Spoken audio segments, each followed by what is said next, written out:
It just got even more real as following what has been a wild past few weeks of reports surrounding Connor McDavid leaving Edmonton.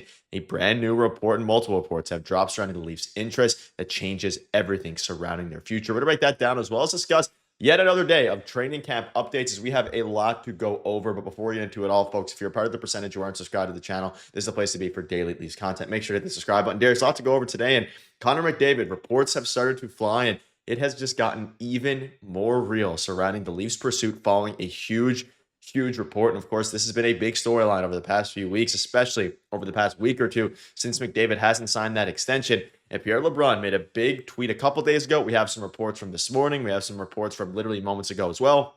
There isn't a day, according to Pierre LeBrun, that goes by that the Leafs front office isn't internally wondering, I wonder what's happening with Connor McDavid and the Oilers, just like the 15 other teams. Now, of course, you look at this and you think, okay, obviously the Leafs are very interested, but to hear this is pretty, I guess, encouraging to a degree because we know McDavid's future in Toronto is, up in the, or sorry, his future in Edmonton is up in the air, hopefully in Toronto. But man, oh man, have things gotten a little bit interesting. And this other report yesterday saying they want to be aggressive in season, but they also know there might be a play next summer. We all know what that play is, and things have just gotten where there's smoke, there's fire, and there's been a ton of smoke over the last 24 hours. Yeah, definitely. And I think if you're the Toronto Maple Leafs, like you can't go into this season or any season and not make moves because you might get a player at the end of the day, right? He might end up staying in Edmonton. I don't think myself that's very likely at this point, but just based on some of the conversation that's been had and how careful he is with his words and some of the things he says, like no term is on the table for a contract. That's a little weird, but anyway, I do think that the Leafs think that they have a good enough team. I think Brad Treliving, he's looking to upgrade, but if he goes out and he gets a guy that's making $7 million, let's say, to play on the top line wing, and he has term on his contract, you're not going to get Connor McDavid, or your percentage of getting Connor McDavid is a little bit lower. You're going to have to make a significant move next offseason to kind of make it work because McDavid's going to make a lot no matter where he signs, right? He's going to sign for almost as much as you possibly can. So it's going to be very interesting in that way. But again, if you're the Toronto Maple Leafs, you can't just not make moves. But I think this is interesting that there's multiple reports now that because of what's happening with Connor McDavid and the way that he is tiptoeing around certain things, and there's no clarity on him staying in Edmonton, the Leafs obviously have a really good shot at getting him. There's a handful of teams, right? Maybe four teams that he would go to, and that includes, I think, still staying with the Edmonton Oilers. So again, maybe the New York Rangers. I think the Toronto Maple Leafs are a better built team than anywhere else he could go right now. Like if he was to just join the Maple Leafs, they're instantly Stanley Cup favorites, I think, at this point. So, which a lot of people would scoff at, but it's the fact of the matter. You'd get the best player in the league on top of a team that is poised to win. So, it's going to be interesting to see what happens, but to not make any moves in hopes of getting McDavid, I think could be a mistake. Try and upgrade your team, right, if you see fit. But at the end of the day, this is, if you want to leave some salary cap space open, they don't have any, significant UFAs coming up next season. It's like Nick Robertson, Bobby McMahon, a few others that aren't too significant. Obviously, you want to lock up Stolars, but once that is done, you have a lot of money still. I think $18 million or so to figure that out, assuming that Stolars makes like 5 million, let's say, or just over 5 million. So they have a real shot here, I think, at getting him. Things are going an interesting way in Edmonton, but I don't know if I would not upgrade this team if you have the opportunity to do that because you might get Connor McDavid. Yeah, and obviously the Edmonton Oilers training camp's underway. And a quick note from there, McDavid said, truthfully, I think this is the best practice we've had in a long time. So, I mean, maybe if you're an Edmonton fan, you have this to hold on to. But there's also a report which makes it interesting saying that Connor McDavid doesn't seem too bothered by contract questions. I don't sense any frustration or any major frustration creeping in from McDavid regarding contract extension questions. And he had his interview with Kyle Bukakis and Elliot Freeman and basically said, like, it's obviously going to be a big decision for him and his family. But we also know what he said publicly, saying that beyond this year remains to be seen. And you could even take this quote in a way that,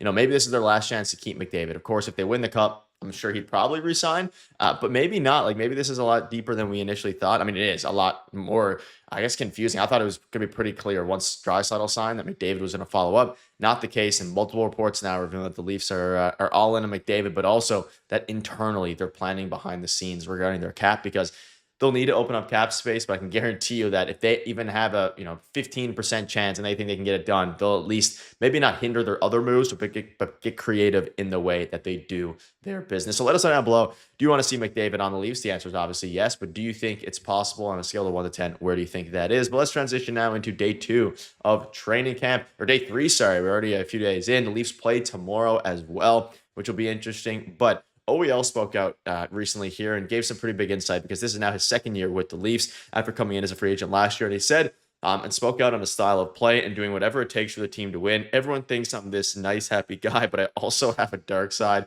You live and learn, just trying to find ways to stick in the league or even win a Stanley Cup or whatever it is. I think that's what it comes down to, doing whatever it takes to find a way to chip in for your team and for yourself. So yeah, it's that. I'm proud of that, and I've been doing it. This is a guy who won a Stanley Cup the year before last year.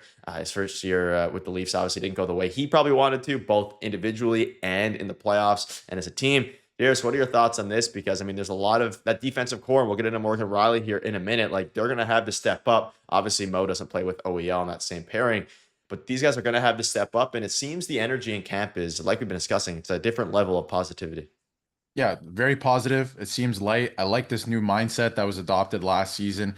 You're bringing in guys who've been there and done that with a couple of the Florida Panthers last season. OEL, the way that he talks, he's right. Like, you have to get to work. You have to put your head down. There's another quote from Morgan Riley about the pressure of playing in Toronto and that he embraces it. It's nonsense, right? All this outside noise and stuff like that. Matthew Nyes has said the same thing. So I like this new kind of mindset that they have. OEL spoke out, a couple of days ago as well on a podcast that, he said that a lot of the guys in the room are like good guys and they're going to get to work and they want to put on the line for the team. And OEL understands that, what that is about. He's been there. He's done that. He's won a Stanley Cup recently, right? So I think that's something that they have to continue to do. Dakota Joshua, spoke out about training camp as well, that he's like, this is one of the hardest training camps I've been a part of, to be back with Craig Berube because they were together, a couple of years ago. So he said, I was expecting it, but it is very difficult. So I think that is obviously a positive if you're a Leafs fan, him comparing it to other training camps he's been to, and that this is, very difficult. There's healthy competition, all of those things. So I like this new mindset. Everybody just seems like, we're here. We know why we're here. We want to win a Stanley Cup. That the team that's put together is good enough to do that.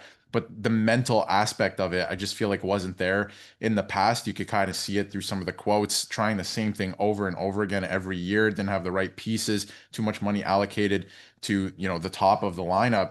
Now, I get the sense that everybody's kind of on the same page. And that was a big thing that Austin Matthews spoke about at the end of last season anyway. So I love this stuff. Yeah, I mean, OEL spoke. You mentioned Morgan Riley saying it's garbage about the pressure and too much pressure in Toronto. And that, I mean, we also kind of been saying that, I guess there is a different level of pressure in Toronto, but not to the degree that a lot of people think, especially as the narrative and things like that. Feel free to read this, but also kind of new Leaf, not really. Last year, you had a half year with him. Is Scott Laughton. It's been an incredible summer for me, getting to know the staff here and everyone around the building and getting to know my teammates even better. We have a great group of guys here. I keep coming home and tell my wife how awesome it is to come to the rink every day. So this is yet another player, newer one, that is saying that, great group of guys. And now it seems like Scott Laughton has a chance to really make up for last year. I mean, he was horrible, right? He was awful at every step of the way last year. And I mean, I'll say most fans will.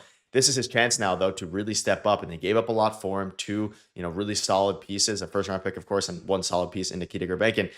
It's going to be important for Scott Laughton to have a better year for this team, and if he does, it's another piece. I mean, not a lot of people are really factoring it. It's a super big impact player, a fourth-line guy, could be huge going forward. And a quick injury update and note here, a couple notes here. Sorry. So practice today, Benoit Roy and Joseph Wall are out with illness and upper body and lower body injuries. They should be good to go. The Leafs do play a game tomorrow, but let us know down below what your thoughts are on the McDavid stuff. And of course, the injury updates and also the big season ahead for the defensive group. Thank you guys for watching. See you later.